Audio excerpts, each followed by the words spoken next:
معزز دوستو، اللہ تعالیٰ قرآن مجید میں ارشاد فرماتا ہے هل يستوي الذين يعلمون والذين لا يعلمون، کیا علم رکھنے والے اور علم نہ رکھنے والے، کیا یہ دونوں برابر ہو سکتے ہیں؟ نہیں ہو سکتے۔ عالم اور جاہل برابر نہیں ہو سکتے۔ دوسرے مقام پہ قرآن مجید میں ہے وَأُوتُوا الْعِلْمَ دَرَجَاتٍ، درجے جو ہیں وہ علم والوں کے لیے ہیں۔ تیسرے مقام پہ علم کی فضیلت بیان کی گئی کہ وَعَلَّمَ آدَمَ الْأَسْمَاءَ كُلَّهَا، آدم علیہ السلام کو تمام اسماء کا، کل اسماء کا علم عطا کیا گیا۔ تو علم دین بہت بڑی نعمت ہے، علم بہت بڑی نعمت ہے۔ علم کے حصول کے لیے بیٹھنا، علم کے حصول کے لیے جمع ہونا، یہ جنت کا رستہ ہے۔ العلم طریق الجنہ، علم جنت کا رستہ ہے۔ دین کی ایک بات بیٹھ کے سیکھ لینا، ساعۃ واحدہ، ایک لمحہ دین سیکھنے کے لیے بیٹھنا کہ کوئی نہ کوئی دین کی بات سمجھ میں آ جائے گی، 1000 نفل پڑھنے سے افضل ہے۔ اس سے آپ دیکھیں کہ علم دین حاصل کرنا، دین کی بات حاصل کرنا اور عالم بننا، علم کے ساتھ تعلق رکھنا، یہ کتنا بڑا ہے۔ اس لیے اہل علم فرماتے ہیں علیکم بمجالسۃ العلماء، اہل علم کی مجلس میں بیٹھا کرو، اس سے تمہیں برکتیں حاصل ہوں گی۔ نبی اکرم نور مجسم رحمت للعالمین جان کائنات صلی اللہ علیہ وسلم، حضور ایک دن مسجد نبوی شریف میں تشریف لائے تو مسجد میں 2 حلقے لگے ہوئے تھے۔ ایک جگہ پہ کچھ لوگ بیٹھے تھے جو اللہ اللہ کر رہے تھے، ایک طرف کچھ لوگ بیٹھے تھے جو آپس میں علم کی ترویج و اشاعت میں مشغول تھے، علمی باتیں کر رہے تھے۔ تو نبی پاک صلی اللہ علیہ وآلہ وسلم اس حلقے میں آ کر بیٹھے جہاں پر علم کی بات ہو رہی تھی۔ اس لیے اہل علم کے ساتھ بیٹھنا، یہ بھی نبی کریم صلی اللہ علیہ وآلہ وسلم حضور کی سنت ہے۔ ساری زندگی علم سیکھنا چاہیے، اپنے بچوں کو بھی علم دین سکھانا چاہیے۔ جب ہم دین سیکھتے نہیں ہیں، قرآن مجید نہیں سیکھتے، ترجمہ قرآن نہیں سیکھتے، فہم قرآن نہیں سیکھتے، اور پورے کا پورا ایک دین کا سلسلہ ہے جس میں قرآن مجید ہے، حدیث ہے، فقہ ہے، علوم، بہت سارے دراسات دینیاں ہیں، تو سیکھنے کی جب نہیں سیکھتے تو پھر بہت ساری پریشانیوں کا اور الجھنوں کا شکار ہو جاتے ہیں۔ اور جو سیکھتے ہیں اس کی ایک تو الگ فضیلت ہے اور ایک اس کے فائدے ہیں۔ اس کی فضیلت میں یہ ہے، مثلا ایک مرتبہ نبی پاک صلی اللہ علیہ وآلہ وسلم حضور کی بارگاہ اقدس میں ایک صحابی رسول آئے، آپ نے دیکھا تو حضور نے فرمایا بھائی تمہارا وقت آخری ہے۔ ان کی زندگی کے آخری لمحات تھے، آخری 1 گھنٹہ بچ گیا تھا، یوں سمجھ لیں۔ ان کو بھی پتہ چل گیا کہ اب وقت آخری ہے، تو انہوں نے عرض کی یا رسول اللہ صلی اللہ علیہ وسلم، میرا آخری وقت ہے تو مجھے یہ بتائیے کہ اب میں کیا کروں۔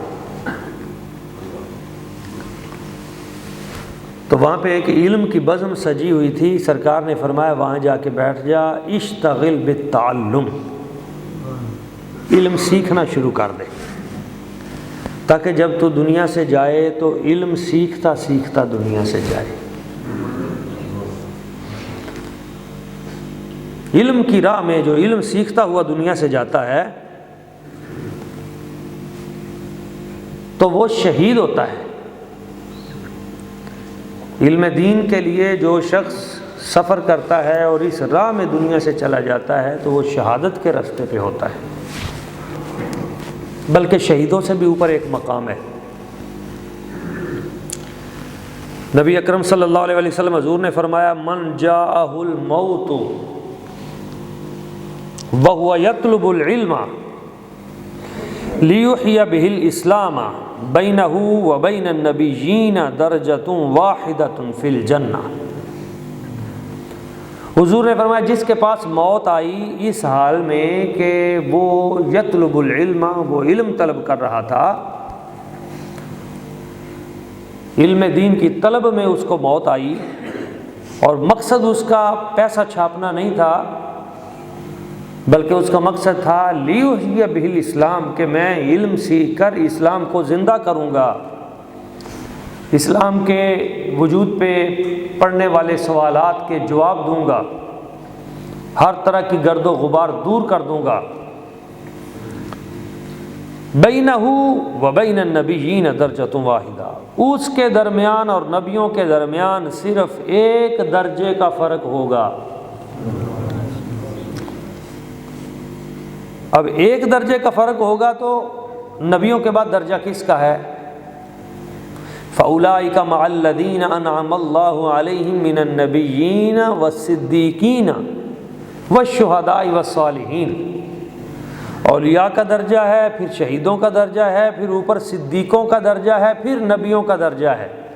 تو اس کا مطلب ہے شہیدوں سے بھی اعلیٰ مقام جو صدیقین کا ہے، صحیح مخلص عالم دین کا مقام صدیقین کے ساتھ ہوگا۔ اس لیے ایک حدیث پاک میں یہ بھی ملتا ہے کہ مداد جو علماء کے قلم کی سیاہی ہے وہ شہداء کے خون سے ارجح ہے، اللہ کے ہاں افضل ہے، کیونکہ اس سے انہوں نے دین کا کام کرنا ہوتا ہے، لکھنا ہوتا ہے، یہ تمام چیزیں۔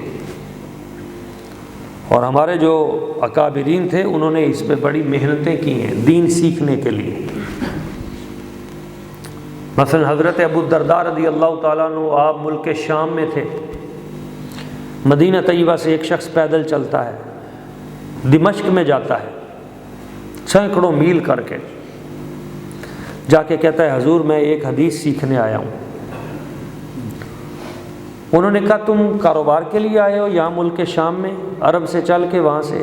انہوں نے کہا نہیں، میں صرف ایک حدیث میں نے سنا ہے آپ کے پاس، میں صرف اس ایک حدیث کو سننے آیا ہوں۔ اتنا لمبا لمبا سفر کرتے تھے، اور ہمارا کیا حال ہے کہ سب کچھ ہمارے پاس موجود ہوتا ہے مگر پھر بھی ہم قدر نہیں کرتے، دین کے لیے وقت نہیں نکالتے، ہمارے پاس ٹائم ہی نہیں ہے، ہماری ترجیحات میں یہ شامل نہیں ہے۔ محنت کرتے کرتے وہاں پہ پہنچے تو انہوں نے کہا ہاں میں نے نبی پاک صلی اللہ علیہ وسلم حضور سے سنا ہے۔ سرکار نے فرمایا جو علم کے راستے پہ چلتا ہے علم دین حاصل کرنے کے لیے، جنت کے راستے پہ چلتا ہے، اللہ کے فرشتے اس کے پاؤں کے نیچے اپنے پر بچھاتے ہیں۔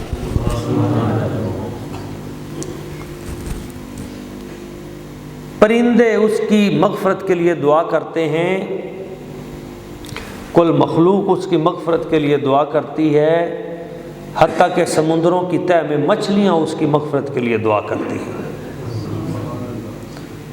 تو یہ بہت بڑا طریق ہے علم دین حاصل کرنے کا، اور یہ نبیوں کے بعد صدیقوں کا درجہ، اتنا بڑا مقام اس پہ۔ یہ باتیں میں اس لیے کر رہا ہوں کہ ہم اپنی ترجیح دین بنائیں، فوکس دین کو کریں کہ ہم علم دین حاصل کریں، خود نہیں کر سکے ہم اپنے بچوں کو دین کی طرف لائیں۔ جب کوئی اپنے بچے کو دین کی طرف لاتا ہے، اچھی چیز پیش کرتا ہے، تو اللہ تعالیٰ کی ذات برکات اس پہ اتنی زیادہ راضی ہوتے ہیں۔ حضرت امام حسن بصری فرماتے ہیں لولا العلماء لصار الناس امثلهم امثال البہائم، اگر علماء کرام نہ ہوتے تو لوگ جانوروں کی طرح ہوتے۔ ایک مقام پہ قرآن مجید میں شاہد اللہ انہ لا الہ الا هو والملائکۃ واولو العلم قائما بالقسط۔ سب سے پہلے اللہ تعالیٰ کی وحدانیت کی بات ہے یہاں قرآن مجید میں، پھر اللہ نے اپنے بعد جن کا تذکرہ کیا والملائکۃ، وہ ملائکہ ہیں، اور ملائکہ کے بعد جن کا تذکرہ کیا واولو العلم قائما بالقسط، وہ علم والے ہیں، عدل نافذ کرنے والے، علم والے۔ للعلماء درجات فوق المؤمنین ب700 درجہ ما بین الدرجتین مسیرۃ 500 عام۔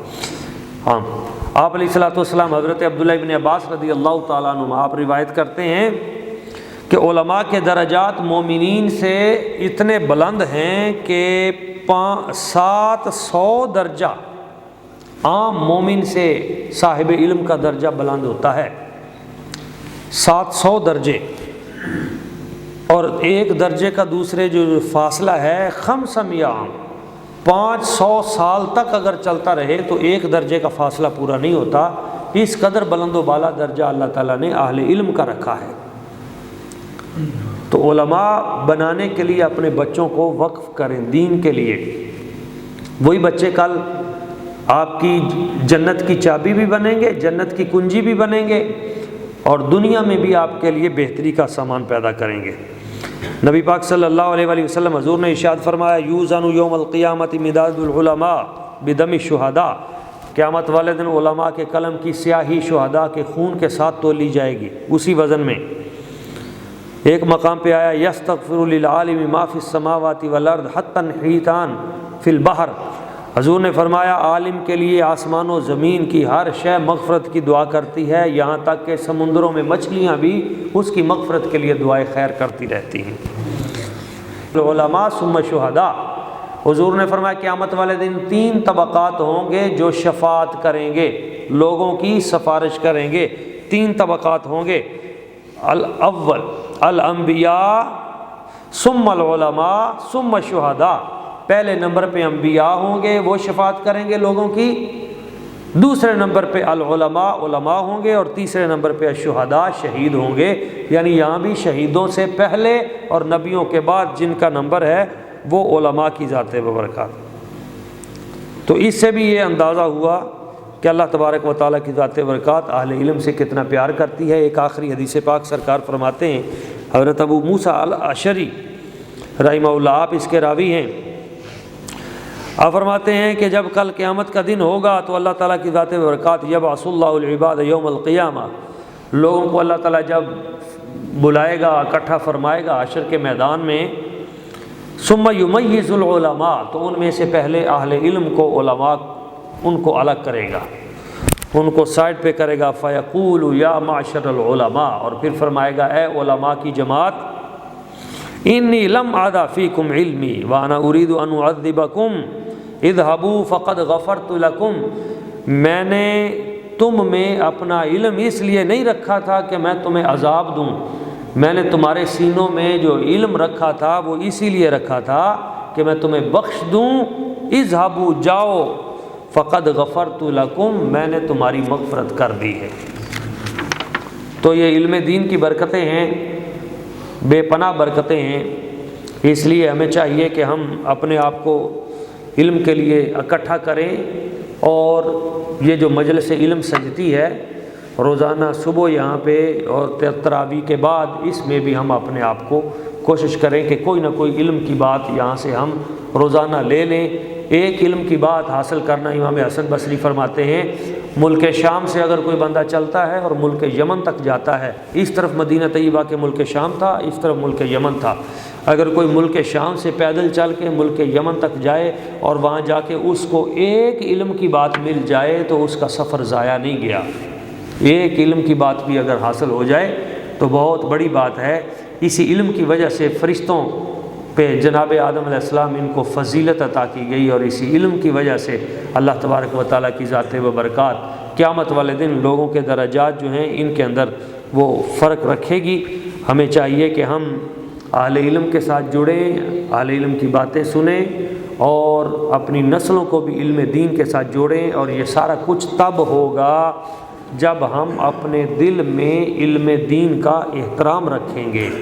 دل میں اگر ہم دین کا، علم دین کا، عالم دین کا، اہل علم کا احترام نہیں رکھیں گے تو ہماری نسلیں عالم نہیں بن سکتی۔ یہ میں اپنا مشاہدہ بتا رہا ہوں آپ کو، میں اپنا ذاتی مشاہدہ بتا رہا ہوں۔ وہ لوگ جن کے دل میں علماء کے بارے میں تکبر ہوتا ہے، حسد ہوتا ہے، بغض ہوتا ہے، بلا وجہ علماء کے بارے میں طنز کرتے رہتے ہیں، میں نے دیکھا ہے کہ وہ دو چیزوں کا شکار ہوتے ہیں۔